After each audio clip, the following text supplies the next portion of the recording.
అయితారం అందరికీ సెలవే కాబట్టి అట్లా దగ్గర పట్లున్న పార్కులకో ఇంకేదన్నా వెనకటి కట్టడం కాడుకో పిల్లల్ని తీసుకొని పోతుంటారు.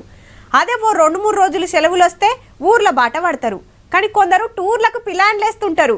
ప్రకృతి అందాలు చూస్తానికి సెలవే రావాలనా, మనమే సెలవు పెడదాం అని సెలవు పెట్టి మరి పోతోళ్ళు బొచ్చడు మంది.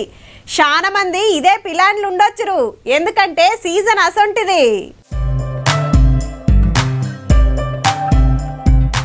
ఊటీ ఊరిస్తుంది, కొడైకెనాల్ ఎల్కని చెప్తుంది, అరకు లంబసింగి అందాలు, ఆదిలాబాద్ అడవులు, అనంతగిరి గుట్టలు పాకాల వీలుస్తుంది, రామప్ప రమ్మంటుంది.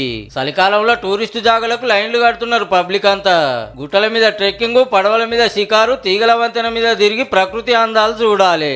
ఈ టైంలో పోతేనే మజా అనిపిస్తుంది. మరి నా ఫ్రెండ్స్ తో ఎట్లా చిల్ అవుతా, నేను ట్రిప్స్ కి వెళ్ళినప్పుడు అట్లా ఉండే, స్ట్రేంజర్స్ తో వచ్చినట్టు అస్సలు లేకుండే. ఫుడ్ కానీ మేము ఎంజాయ్ చేయడం కానీ, రీల్స్ చేసాం, మ్యూజిక్ ఉండే, డాన్స్ ఉండే, చాలా ఎంజాయ్ చేశాను. పట్నంలోకి వెళ్ళి టూరిజం ఏజెన్సీలు స్పెషల్ ప్యాకేజీలు ఆఫర్లు సుధా పెడుతుండే వరకు టికెట్లు బుకింగ్ చేసుకున్నాడు. 4 రోజులు అట్లా పోయి నిమ్మలం చేసుకొని వచ్చుడు. మల్టిపుల్ పీపుల్ ని పూలింగ్ చేసి వీళ్ళతో పాటు ఒక గైడ్ ఇచ్చి ఈ ట్రిప్స్ కి పంపిస్తాం అనమాట. నార్త్ సైడ్ అయితే every Tuesday and Friday departures ఉంటాయి. అదే సౌత్ సైడ్ చూసుకుంటే థర్స్డే ఇంకా ఫ్రైడే డిపార్చర్స్ ఉంటాయి అనమాట.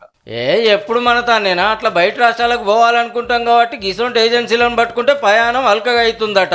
కొత్త ఏరియాలకు పోతాం కాబట్టి వెనకెమ్మటో గైడ్ ఉంటాడు, అన్ని తిప్పి చూపిస్తాడు. Ooty and Kannur, we enjoyed a lot, and even the tour guide, they are just like cheering up all the time. ఎప్పుడు పని అనుకుంటే నడవదు కదా, అట్లా ఫ్యామిలీని బయటికి తీసుకుపోవాలి, ఎంజాయ్ చేసి రావాలి మళ్ళా.